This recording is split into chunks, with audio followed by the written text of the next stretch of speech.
नमस्कार, बिहार उदय न्यूज के digital platform पर आपका स्वागत है। दोस्तों, आज हम बात करने वाले हैं बिहार की राजनीति को लेकर। और बिहार की राजनीति में आरजेडी के 10 विधानसभा सीटों के बारे में चर्चा करने वाले हैं कि बिहार विधानसभा चुनाव में 2020 के बिहार विधानसभा चुनाव में उस सीट पर क्या स्थिति रही थी, और ऐसी सीटों के बारे में चर्चा करने वाले हम 10 ऐसी सीटों को लेकर जहां आरजेडी के उम्मीदवार की 4000 से नीचे या लगभग 4000 तक हार जीत हुई थी। और उस समय 2020 के बिहार विधानसभा चुनाव में आरजेडी ने 4000 से 10 ऐसी विधानसभा सीटें जिस पर जीत दर्ज की थी। अब क्या हो सकता है, क्योंकि आप सभी को मालूम होगा 2020 के बिहार विधानसभा चुनाव में रालोसपा अलग लड़ी थी, और उस समय आप सभी को मालूम होगा जेडीयू के खिलाफ एलजेपी ने उम्मीदवार उतारा था। उस समय खेल हुआ था। हालांकि अब जेडीयू एलजेपी महागठबंधन में न होकर एनडीए गठबंधन में है, और आप सभी को मालूम है कि अब क्या समीकरण होता है। तो एक एक करके चीज हम आपको एक एक सीट के बारे में समझाएंगे और बताएंगे कि उस सीट पर किस प्रकार हार जीत हुई थी, अब क्या समीकरण कहता है। और आप सभी को मालूम होगा अभी बिहार में उपचुनाव हुआ। उस उपचुनाव में 3 जीती हुई सीटें महागठबंधन हार गई, और वहां से करारी हार हुई। रामगढ़, बेलागंज, इमामगंज, सारी सीटें में जो आरजेडी के कब्जे थी, तरारी में आरजेडी के कब्जे में थी, वो सब सीटें महागठबंधन आरजेडी हार गई। तो चलिए हम आपको एक एक सीट करके बताते हैं कि अब वो सीट कौन कौन सी है। वो 10 ऐसी सीटें हैं जिस पर आरजेडी के उम्मीदवार लगभग 10 सीटें ऐसी हैं जिस पर लगभग 4000 से हार जीत हुई थी। पहली सीट है, आप सभी को मालूम होगा, पहली सीट है रामगढ़ की सीट। आरजेडी के प्रदेश अध्यक्ष जगदानंद सिंह के पुत्र सुधाकर सिंह वहां से मात्र 189 वोट से चुनाव हुए थे। उपचुनाव में भी उनकी पुत्र की करारी हार हो गई थी। और ऐसे ही कुढ़नी की सीट है। कुढ़नी में भी आरजेडी के उम्मीदवार पहले थे, और जब वहां उपचुनाव हुआ तो वहां से बीजेपी चुनाव केदार प्रसाद गुप्ता कुढ़नी में चुनाव जीत गए। तो चुनाव बीजेपी जीतने के साथ साथ इस सीट पर आरजेडी के जो उम्मीदवार थे तीसरे नंबर पर चले गए।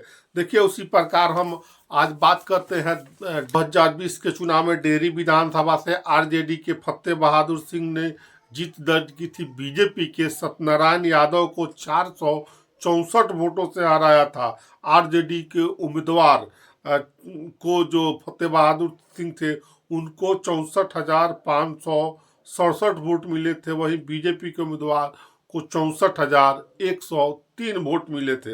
आपको बता दें कि वहां काफी क्लोज फाइट हुआ था, काफी तगड़ी लड़ाई हुई थी, नजदीकी मुकाबला हुआ था, जिसमें आरजेडी के उम्मीदवार फतेह बहादुर सिंह ने 464 मतों से विधानसभा चुनाव 2020 जीतने का काम किया था। इस सीट पर नोटा ने भी काफी प्रभाव डाला था। आपको बताते चले कि नोटा को यहाँ पे 2145 वोट नोटा को भी मिले थे। तो इस सीट पर जहाँ से भी फतेह बहादुर सिंह डेहरी विधानसभा की जो सीट है, उस सीट पर अब विधानसभा चुनाव 2025 में काफी तगड़ी फाइट देखने को मिल सकती है, और डेहरी विधानसभा सीट पर लड़ाई तगड़ी होगी, और इस पर आरजेडी को सुधार करना पड़ेगा कि किस तरह सीट बचाया जा सके। अब हम बात करते हैं कल्याणपुर विधानसभा सीट, जहां से आरजेडी के उम्मीदवार मनोज यादव थे, और मनोज यादव ने काफी करीबी मुकाबले में बीजेपी के उम्मीदवार 2020 के बिहार विधानसभा चुनाव में बीजेपी के उम्मीदवार सचिंदर प्रसाद सिंह को 1193 वोट 1193 वोट से हराया था। उसी प्रकार आरजेडी के उम्मीदवार जो मनोज यादव थे, वहां से उनको 72,819 वोट मिले थे, और बीजेपी के कैंडिडेट जो सचिंदर प्रसाद सिंह थे उनको 71,624 वोट मिले थे। काफी क्लोज फाइट हुआ था, और इस फाइट में आरजेडी के उम्मीदवार मनोज यादव जीतने में सफल रहे थे। और यहाँ भी लड़ाई तगड़ी फाइट देखने को मिल सकती है। ऐसी हम चर्चा ऐसी सीटों की कर रहे हैं जहां पे आरजेडी के उम्मीदवार 4000 से नीचे कम वोटों के अंतर से चुनाव देते थे। तो कल्याणपुर विधानसभा भी मनोज यादव विधायक है वहां से। उस समय बिहार विधानसभा 2020 के चुनाव में सचिंद्र प्रसाद सिंह कैंडिडेट थे जो 1193 वोटों से चुनाव हार गए थे। मनोज यादव ने 1193 वोट से चुनाव जीते थे। अब यहाँ पे काफी क्लोज फाइट देखने को मिल सकती है। कल्याणपुर विधानसभा सीट में ही जहां से अभी मनोज यादव विधायक, वहां नोटा को 2887 वोट मिले थे। जो हार का अंतर था उससे ज्यादा वहां पर नोटा मिला था वोट। दोनों कैंडिडेटों को लोगों ने 2887 वोट नोटा का मिला था। जो दोनों उम्मीदवारों को पसंद नहीं किए थे। अब हम बात करते हैं सिमरी बख्तियारपुर की सीट। बिहार विधानसभा चुनाव में सिमरी बख्तियारपुर से मुकेश सहनी चुनाव लड़े थे और काफी क्लोज फाइट में मुकेश सहनी 1759 वोटों से चुनाव हार गए थे। और यहाँ पर नोटा से ज्यादा चिराग पासवान के उम्मीदवार ने खेला किया था। आपको मालूम होगा सिमरी बख्तियारपुर से मुकेश सहनी वीआईपी के अध्यक्ष, राष्ट्रीय अध्यक्ष वीआईपी के मुकेश सहनी चुनाव लड़े थे। काफी क्लोज फाइट हुआ था और वहां पर वोट गिनती के समय काफी हंगामा हुआ था और गिनती होने के बाद भी काफी हंगामा बरपा था, हंगामा हुआ था। साथ साथ उस क्लोज फाइट में मुकेश सहनी 1759 वोटों से चुनाव हार गए थे। वहां से आरजेडी के उम्मीदवार यूसुफ सलाउद्दीन 1759 वोट से चुनाव जीत गए थे। और एलजेपी को वहां 6000 से अधिक वोट मिले थे। और साथ ही साथ मुकेश सहनी अपने भाई संतोष सहनी के लिए सिमरी बख्तियारपुर सीट अभी चुनाव में जो 2025 के विधानसभा चुनाव में भाई को सिमरी बख्तियारपुर सीट से चुनाव लड़ाना चाहते हैं। अभी हालांकि उस समय वो एनडीए गठबंधन के साथ थे, अभी महागठबंधन के साथ है। लेकिन देखने वाली बात है कि 2025 विधानसभा चुनाव के समय मुकेश सहनी एनडीए गठबंधन के साथ रहते हैं या महागठबंधन के साथ रहते हैं। तो सिमरी बख्तियारपुर सीट में काफी क्लोज फाइट हुआ था। उसमें मुकेश सहनी 1759 वोटों से चुनाव हार गए थे। देखिए अब हम बात करते हैं सिवान विधानसभा सीट को लेकर। 2020 विधानसभा सीट में सिवान विधानसभा चुनाव 2020 के बिहार विधानसभा चुनाव में आरजेडी के उम्मीदवार अवध बिहारी चौधरी थे और बीजेपी के उम्मीदवार जो थे ओम प्रकाश यादव को लगभग 1973 वोटों से हराया था। आरजेडी के उम्मीदवार को वहां पे 76,785 वोट मिले थे। बीजेपी को 74,812 वोट मिले थे। आरजेडी ने अवध बिहारी चौधरी आरजेडी ने लोकसभा 2024 के चुनाव में सिवान लोकसभा सीट से उम्मीदवार बनाया था। और वहां पर उम्मीदवार बनाने के साथ साथ वहां के आरजेडी जो पहले में साहबुद्दीन की पत्नी हिना साहब को दरकिरार करते हुए अवध बिहारी चौधरी को वहां पर उम्मीदवार बनाया था। और वहां पर सिवान लोकसभा सीट में आरजेडी की 2024 में हार हुई थी। और आपको बताते चले कि 1985 से लेकर अवध बिहारी चौधरी 2000 तक लगातार चुनाव जीतते रहे हैं। और उसके बाद 2020 विधानसभा चुनाव में अवध बिहारी चौधरी चुनाव सिवान विधानसभा सीट से चुनाव जीते थे। अब हालांकि उनकी उम्र भी ज़्यादा हो गई है, तो ऐसी चर्चाओं का बाजार गर्म है कि वहां पर उम्मीदवार आरजेडी बदल सकती है, महागठबंधन के उम्मीदवार बदल सकते हैं। दरभंगा ग्रामीण सीट को लेकर 2020 के बिहार विधानसभा चुनाव में आरजेडी के उम्मीदवार ललित यादव लगातार वहां से चुनाव जीतते रहे हैं। और साथ साथ 2141 वोटों से 2020 विधानसभा चुनाव में उन्होंने जीतने का काम किया था। आप सभी को मालूम होगा कि वहाँ जेडीयू के फराज फातमी उस सीट पर चुनाव लड़े थे जेडीयू के कैंडिडेट के तौर पर और उनको हार मिली थी। जेडीयू के उम्मीदवार को हराने में वहाँ मुख्य भूमिका एलजेपी के उम्मीदवार प्रदीप ठाकुर की रही और जिससे आरजेडी जीत पाई और जेडीयू की वहाँ हार हो गई। अब हम बताते हैं आरजेडी के कैंडिडेट को वहाँ 64,929 वोट मिले थे।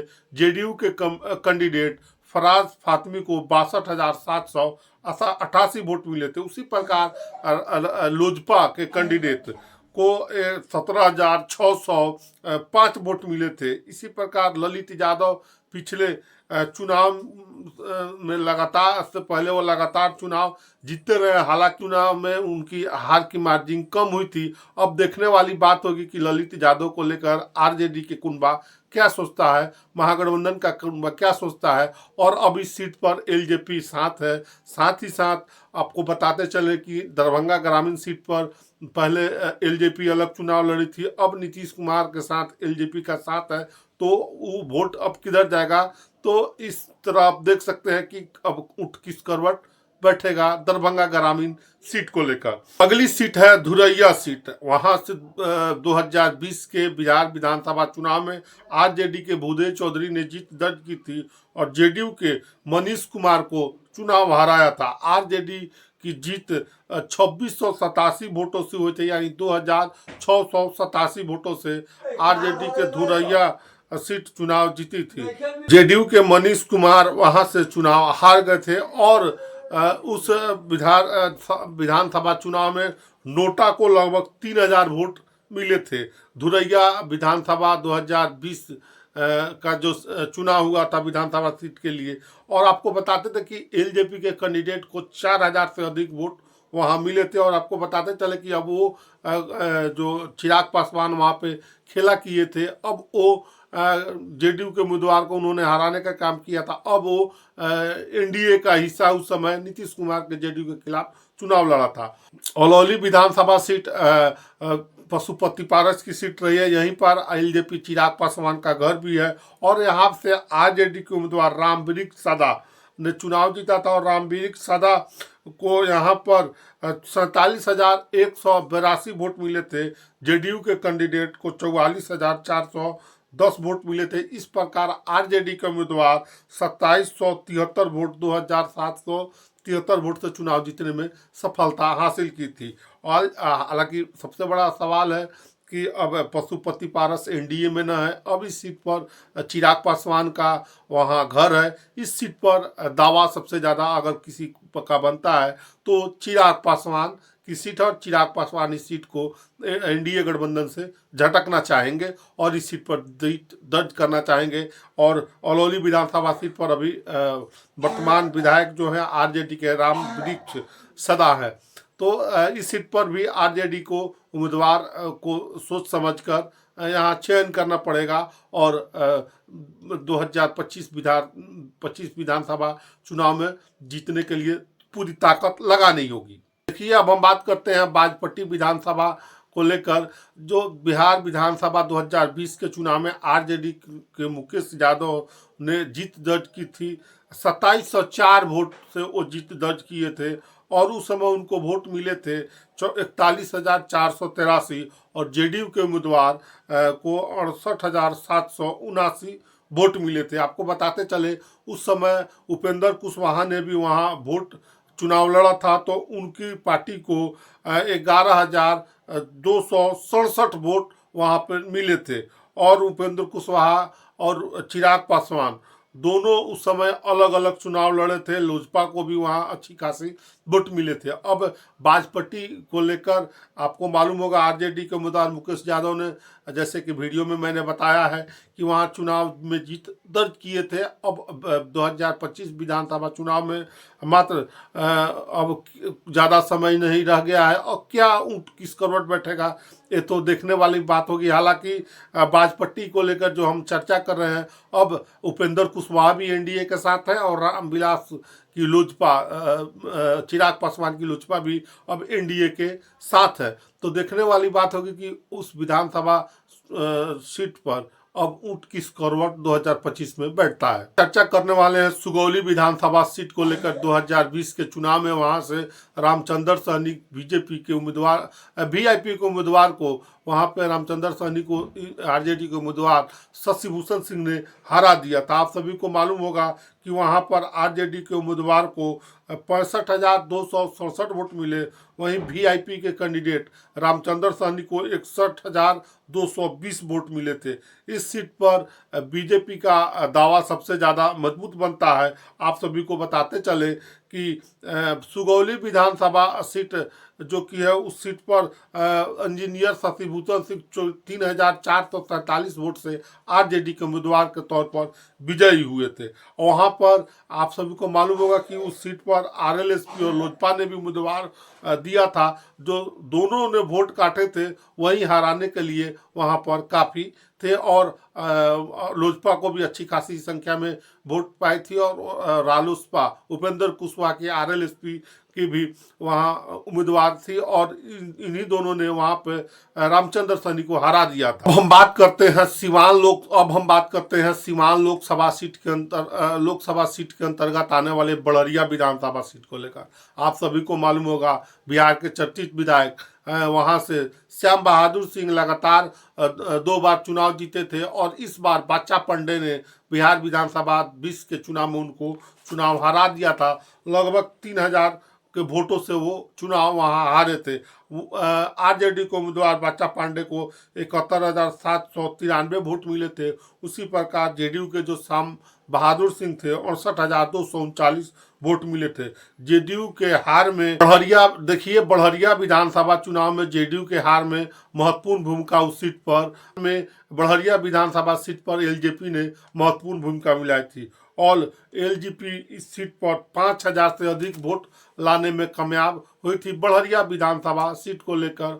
हालांकि अब एलजेपी और नीतीश कुमार साथ है, महागठबंधन में है, चिराग पासवान महागठबंधन में है। तो अभी हम 10 ऐसी सीटें के बारे में हम चर्चा कर रहे थे कि उस सीट पर जो 4,000 से कम वोटों के अंतर से वहाँ पर आरजेडी ने जीत दर्ज की थी और जीत दर्ज करने के साथ साथ काफ़ी क्लोज फाइट में चुनाव जीते थे।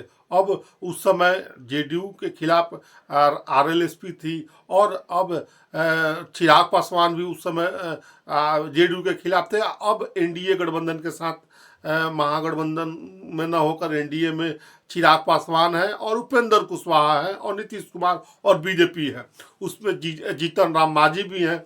तो अब देखने वाली बात होगी कि अब इस सीट पर लड़ाई कैसी होती है। तो अभी हमने 10 ऐसी विधानसभा सीट के बारे में बताया है जहां 4,000 से कम वोटों से हार जीत हुई थी। तो हमने आपको बताया है। बाकी आप इस वीडियो के बारे में क्या सोचते हैं, कमेंट सेक्शन खुला है, कमेंट करके ज़रूर बताइएगा। वीडियो कैसा लगा, मिलते हैं अगले वीडियो में। तब तक के लिए आप सभी का बहुत बहुत धन्यवाद।